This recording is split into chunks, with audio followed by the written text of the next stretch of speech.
ये पाकिस्तान के करिश्माती रहनुमा ज़वालिफ़ अली भट्टो की कहानी है, जिनका एक जागीरदार के बेटे से एटमी ताकत रखने वाले मुल्क के वजीर आजम तक का सफर इतना ही दिलफरीब है जितना दिल दहला देने वाला है। भट्टो 1958 में सिंध के एक बासर घराने में पैदा हुए। पाकिस्तान का एक ऐसा खुता जो तवील उर्से से तारीख के दोराहे पर है। जब पाकिस्तानियों की अक्सरियत अपने कामों को पूरा करने के लिए जदोजहद कर रही थी, भट्टो की जिंदगी ने एक मुख्तलिफ मोड़ लिया। उसने university of California, Oxford university से तालीम हासिल की। मगरिब में उनकी तालीम ने उनके सियासी फलसफे की तश्कील में अहम किरदार अदा किया। भट्टो ने एक ऐसे पाकिस्तान का तस्वुर किया जो जागीरदारी और इशराफिया से अलग होकर तरक्की पसंद इस्लाहात को अपनाए। लेकिन दुनिया को बहुत कम मालूम था कि उसकी ख्वाहिश उसे खते की सबसे ज्यादा गैर मुस्तहकम सियासी लड़ाइयों में ले जाए। तहजीब की दहाई तक भट्टो का सियासी करियर जोरों पर। उन्होंने पाकिस्तान के वजीर खारिजा की हैसियत से खिदमात अंजाम दी, जहां उन्होंने अक़वाम मुत्तहिदा में अपनी शौला बयान तकरीरों के लिए लहरें बनाई। बीन अल-अक़वामी तनाज़ुआत,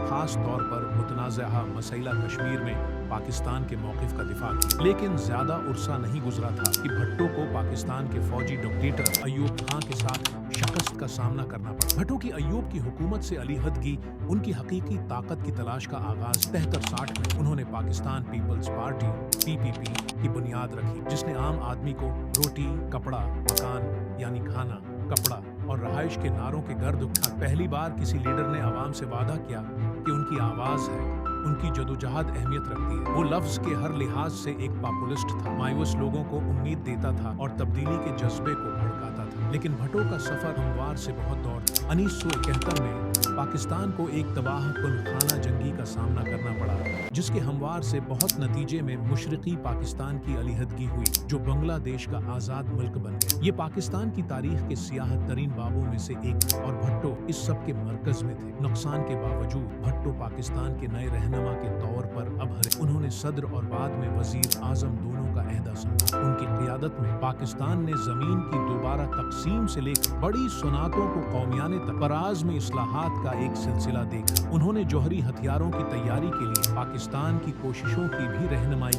मशहूर तौर पर ऐलान किया कि हम घास खाएं लेकिन बम बनाएं। बहुत से लोगों के लिए भट्टो उम्मीद की अलामत थे, एक ऐसा रहनुमा जो 1971 में ज़ल्लत आमेज शिकस्त हुई के बाद पाकिस्तान का फख्र बहाल कर सकता। लेकिन उनके तरीके तकसीम करने वाले थे, जबकि उसने गरीबों की हमायत की। इसने फौज, कारोबारी इशराफिया और बहुत से सियासी हरीफों को अलग कर। भट्टो की मुतनाज़िया पॉलिसियों ने इंतखाबी धांधली के इल्जामात के साथ मिलकर बड़े पैमाने पर एहतिजाज को जन्म दिया। फौज ने, जो पाकिस्तान में हमेशा से एक ताकतूर उदारा रहा है, मौके से फायदा उठाया। जुलाई 1947 में जनरल ज़िया उल हक ने बेखूनी बगावत के जरिए भट्टो का तख्ता अलट दिया। भट्टो को कैद किया गया और बाद में एक सियासी मुखालिफ के मबीना कत्ल का मुकदमा चलाया गया। आलमी सतह पर एहतिजाज, भट्टो को सजाए मौत सुनाई गई। 4 अप्रैल 1959 को ज़वालिफ़ अली भट्टो को फांसी दे दी गई। उनकी मौत से एक दौर का खात्मा हो गया। एक शख्स जो कभी पाकिस्तान का सबसे मकबूल रहनुमा रहा था, अब उसके हामी उसे शहीद और उसके नाक़दीन एक जालिम के तौर पर देखते। लेकिन ज़वालिफ़ अली भट्टो की कहानी